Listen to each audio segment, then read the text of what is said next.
आज का क्वेश्चन है nth कैटेलन नंबर। क्वेश्चन बोल रहा है कि एक गिवन है नंबर n, एक नंबर हमें गिवन होगी n की फॉर्म में। Task is to find the nth Catalan number. और कुछ कैटेलन नंबर के यहाँ पे एग्जांपल्स गिवन है, जैसे कि 0th 1 होती है, फिर फर्स्ट भी 1 होती है, सेकेंड 2 होती है। तो ये फाइंड कैसे करते हैं? तो जैसे हमें दो शुरुआत का एग्जांपल ले लेते हैं। अगर C0 ले लेते हैं तो हमें नेक्स्ट फाइंड करनी है Cn। तो Cn का एक फॉर्मूला होता है, जैसे कि ये होता है कुछ k = 0 से लेके n-1 तक Ck multiply by Cn-1 - k।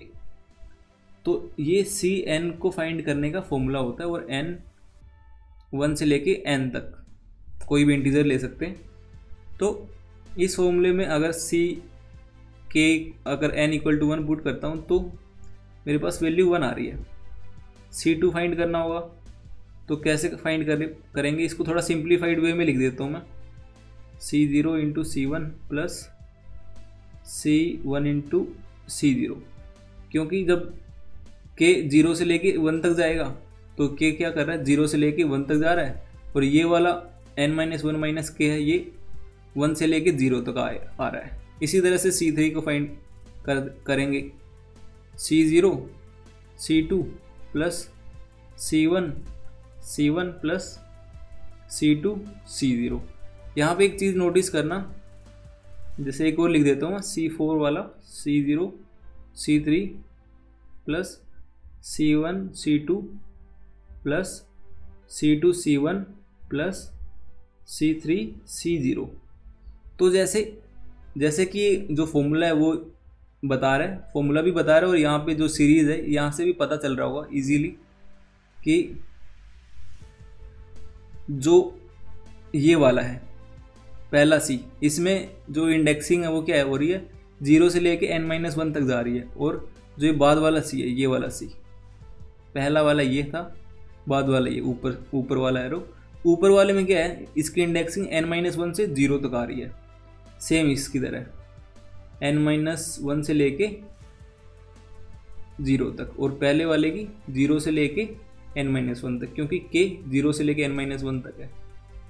फिर C3 में क्या हो रहा है, C3 की बेसिकली इसका मतलब यहाँ से एक चीज़ कंक्लूड कर सकते हैं हम कि अगर हमें C3 निकालना है, उसके लिए हमें C0 चाहिए होगा, C1 चाहिए होगा, C2 चाहिए होगा। इसी तरह से अगर C4 निकालना है तो C0 से लेके C3 तक के सारे नंबर्स चाहिए होंगे। और इसको अगर जनरलाइज करें तो Cn के लिए हमें क्या करना पड़ेगा, C0 से लेके Cn-1 तक के सारे नंबर्स को स्टोर करना पड़ेगा। तो यहाँ से एक चीज़ और क्लियर होगी कि हमें एक एरे लेनी पड़ेगी जिसकी साइज़ होगी n+1, एरे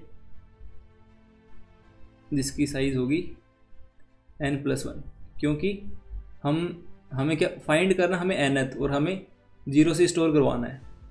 तो 0 से n तक कितने टोटल नंबर होगी, n+1। और जो 0th है वो ऑलरेडी हम मान लेंगे ये वाली, और जो फर्स्ट है वो कैलकुलेट भी कर सकते हैं और वैसे भी स्टोर करवा सकते हैं, ज़्यादा फर्क पड़ेगा नहीं। फिर हम i = 2 से n तक एक लूप लगाएंगे उस, और एरे में फिल करते जाएंगे। जो भी वैल्यूज आएंगी, वैल्यू कैसे आएंगी, इस वाले फॉर्मूले से। तो मैं इसका एक बार कोड कर देता हूँ, फिर कोड को लाइन बाय लाइन समझा दूंगा। तो कोड स्टार्ट कर देता हूँ।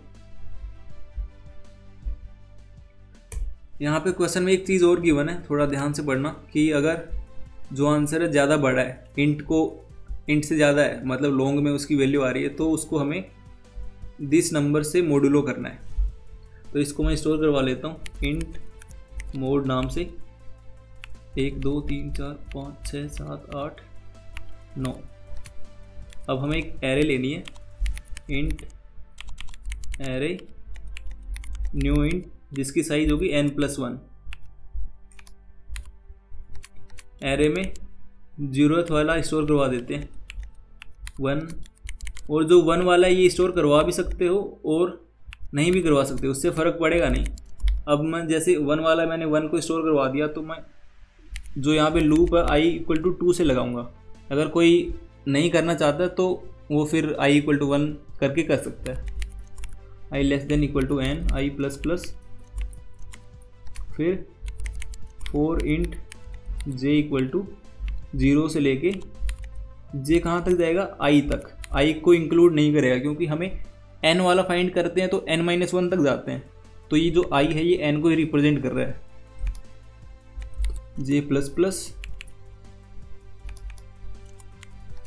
फिर एक प्रोडक्ट लेंगे हम, लॉन्ग में जा सकता है इसलिए लॉन्ग में long of array of J cross array of I minus 1 minus J. I minus 1 minus J basically n-1 minus J ही है।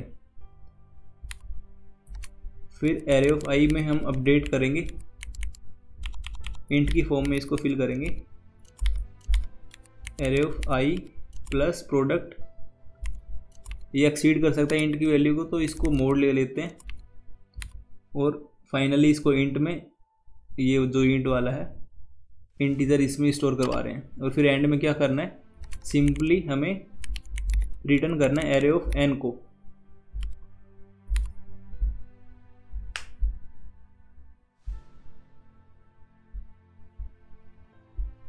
पाँच वाला चल रहा है, एक बार मैं थोड़ा बड़ा टेस्ट केस ले लेता हूँ 500 के लिए।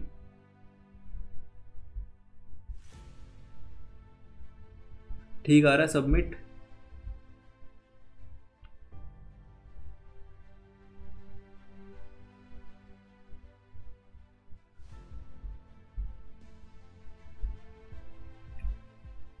तो क्वेश्चन हो गया सबमिट। मैं अब इसको समझा देता हूँ एक बार फिर से, अगर कुछ डाउट रहती है तो वो यहाँ पे क्लियर हो जाएगी।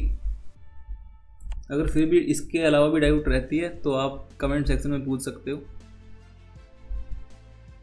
तो यहाँ पे एक तो मैंने जो CN वाला फॉर्मूला था उसका यूज़ करा है, वो मैं बताऊँगा कौन सी लाइन पे कर रहा हूँ। स्टार्टिंग में क्या करा है, जो मोड लिया है हमें ये गिवन था 1E9 + 7 का मोड लेना था। अगर जो हमारे पास वैल्यू मतलब कि अगर बड़ी आती है, इंट से अगर एक्सीड कर जाती है, लॉन्ग में चली जाती है, तो उसके लिए हम ये वाला मतलब जो भी नंबर आएगी उसका मोड ले लेंगे इससे।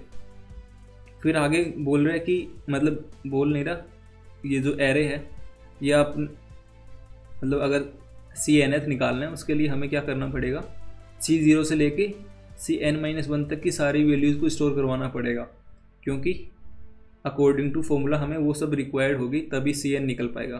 तो उसके लिए n+1 की एक एरे लिए, मतलब जहाँ पे C0 से CN-1 तक स्टोर होंगे और जो nth वैल्यू होगी वो nth पोजीशन पे होगी। ठीक है, फिर जो 0th वैल्यू है जो C0 है उसको मैं यहाँ स्टोर करवा रहा हूँ और C1 को यहाँ पे करवा रहा हूँ।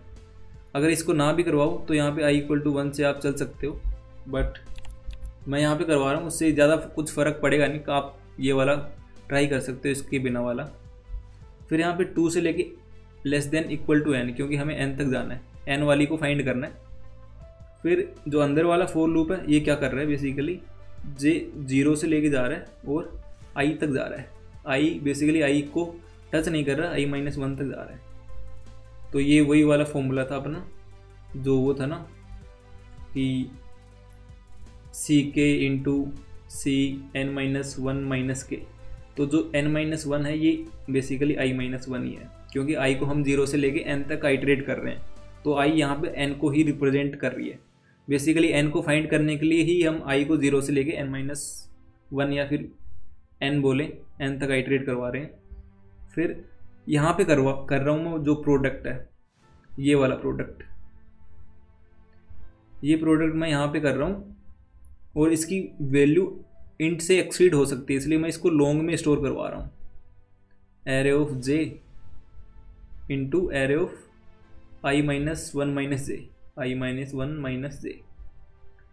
और फिर जो प्रोडक्ट है हमें क्या करना पड़ेगा, ये प्रोडक्ट किसको रिप्रेजेंट करेगा, ये कर रहे हैं ये वाली टर्म। अगर C0 Cn-1 है, अगर Cn निकालते हैं Cn, तो ये वाली ये टर्म है पहली वाली।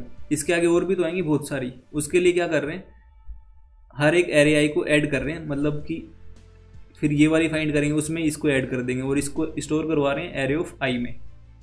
फिर जब ये वाली फाइंड करेंगे तो एरे ऑफ आई में क्या होंगी, यहाँ तक का सम होगा।